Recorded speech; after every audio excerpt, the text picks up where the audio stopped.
study Ifa? How do you cope with the pressure? Well, they used to come every now and then. We used to have whatever they come for. Some come for initiation. Some come for a lecture like this, study. We already have, if you're going to come for 2 3 weeks, what we're going to happen every day. Today, this is what we are going to discuss. Maybe 1 hour, 2 hours, put it down so that to have time to do other business. They have to spend 1 hour with you. Then if you have a question, you ask me a question. If not, I go to another place. Sometimes they come in a group, sometimes they come single. So it depends. So that's how we do it. I wonder why, how you were able to learn how to speak English and all that since you didn't have formal education. How do you now become very good in English? I don't think well, I may be saying maybe it's a gift. It's a gift from because all my knowledge I had it at home. I didn't go to school. All the knowledge of Ifa is at home. I go to different Babalawo, the contact part of my father, learning from them. I study at home. At the time, 1957, there was universal primary education that Western government introduced. I was at least about 12 years like that. So my father was alive. And they used to go to every compound, take the name, ask them to come to school. So me and my father walked towards the people. They asked Baba, give us the name of your son. Let him come to school. My father said, no, he's not going to go to school. He said, why? He said, he's not going to go to school because he's a Babalawo. I said, that's not his target. If you go to school in the morning, when you come back in the evening, home lesson in the evening, there's a man who used to teach them in the front of the house. I used to stood by them, watching them when they were teaching. And I have a lot of friends who go to school.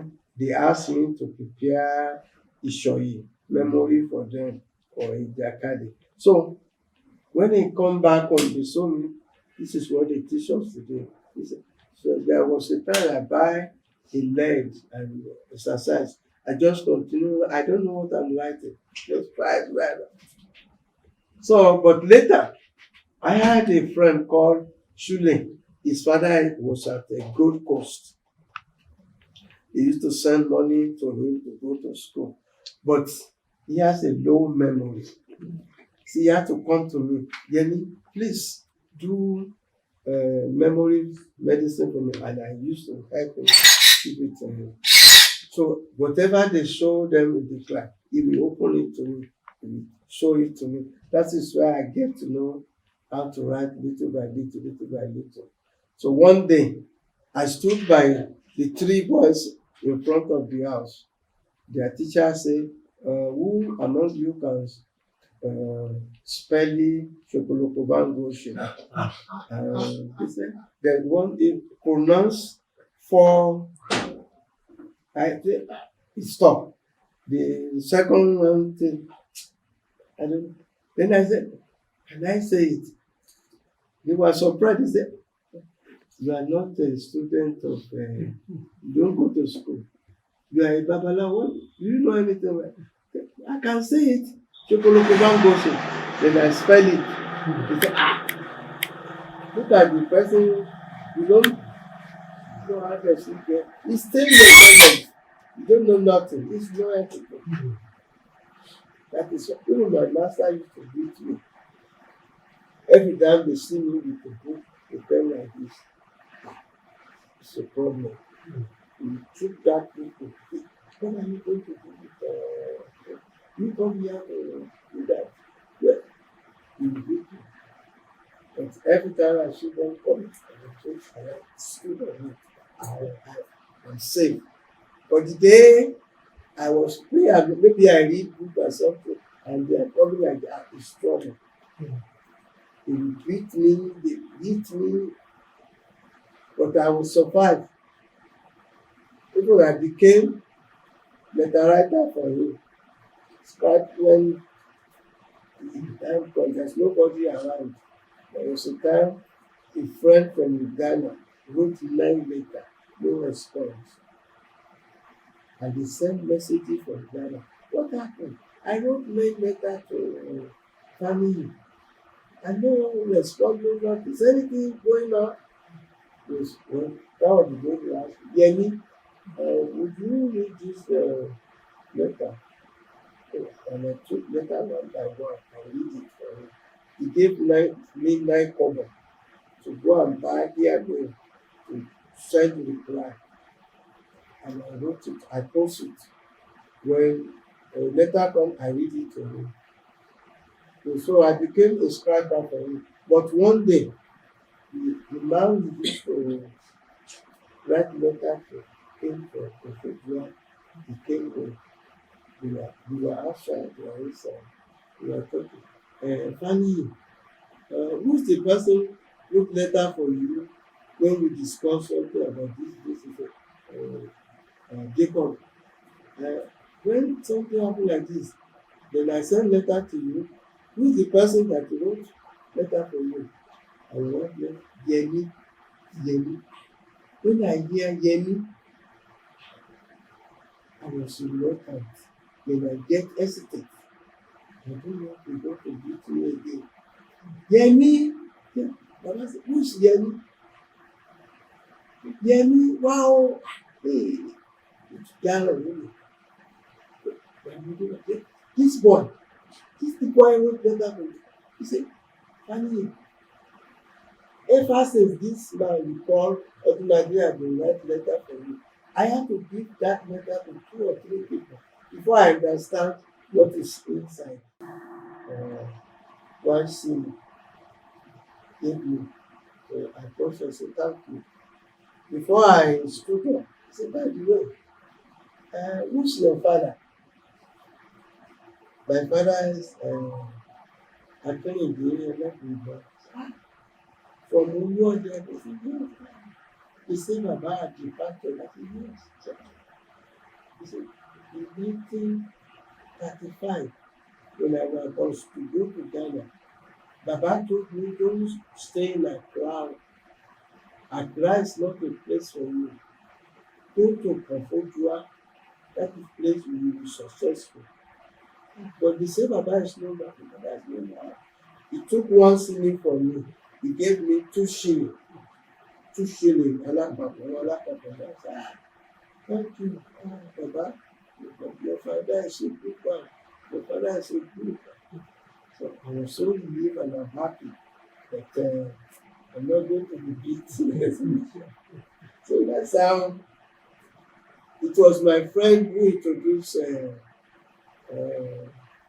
another course to me, Sule Raji. So that's why I get to do homework, conversation, correspondence. I did a lot of correspondence course. So since I did not allow to go to school, so did correspondence, did it several subjects. That's what helped me. Let me ask you, sir. How come a lot of white people are now interested in Ifa? I remember that when I was young, when I first saw Mama meet Susan Wendo, in my young mind then, I was like, what is a white woman doing here in Africa? Abandoned her family in Europe, came to live here in Africa, learnt our language, studied our culture. But from that time, from the time of Mama Susan Wendo to now, it has increased. A lot of Americans, a lot of Brazilians, even British are speaking Yoruba. I even hear that they're studying it in different, and that's credited to some of the contributions, efforts, teaching in many universities abroad. Why are the white people interested in learning our language, Yoruba language, and our culture, and in fact, You know, ẹ̀kọ́ ẹlẹ́kọ̀ọ́ lẹ̀gbọ́n ẹlẹ́gbà. So if you reject our own, another person will take our own. Just like you reject a beautiful wife, maybe because she did something on the shape, and another person married the lady and take care of them. So that is the meaning of it. Even take a look at, even though there's a lot of bad habits of Western people, but in terms of preservation, documentary, we did a lot. You don't do any documentary in this nation. You don't do no documentary our past. Take a look at your family, where you came from. You may not know three or four generations of your ancestors. And it is because of westernization and Christianization. Because when you talk about them, you see Baba Fagade, Baba Olosha, Baba. So that one is all, it's removed, erase everything from you. Whereas you need to keep their documents, what they did, what is happening those days. This Western religion, you look us on that. You don't stay close to them. Like when you look at them, they have all the records, preservation of their lineage. You don't do that because we hate. You cannot hate a tree without a leaf. When you say you hate a tree of a leaf, you hate the root too. That is what happened to us. Africa, we need to awake. We need to go back to our place of originated to follow it. We are in the same modern society. Take a look at India. Take a look at the Chinese. They preserve all the. We don't negotiate it with anyone. So anything you do here now, if you're a Christian, I have a friend at Marina. I don't know if anybody knows that Generals. generals. The owner of the Generals, they are from India. I had a friend who's a chief accountant for the Generals. Every year, the Chinese people, Indian people, they put Marina in front of their office. In Marina, Lagos here. My friend, Biola Abidogo, is from Ibadan. He's a chief accountant. So, one day, he told the director, so, I had a friend from Osogbo. He said, Babalawo, he come to visit us. He said, I like to meet that man. So somebody told me about him, so I went to the office of that. He said, he asked Biola, he said, how many companies in Nigeria that had established for the past 50 years and survived? Biola said, he said, okay, 50 years is too long. How many companies they do individually or government? The company established and survived 30 years in Nigeria. You see, Generals have been established for more than 100 years.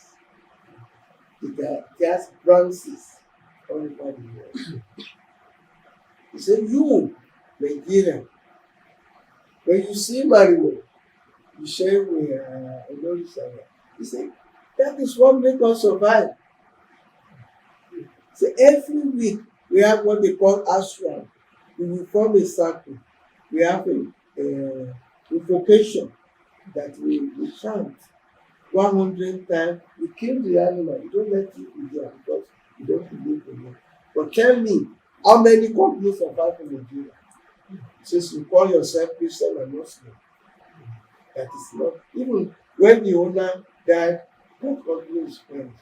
He said India family established a tolerance, and it continues till today. So that is what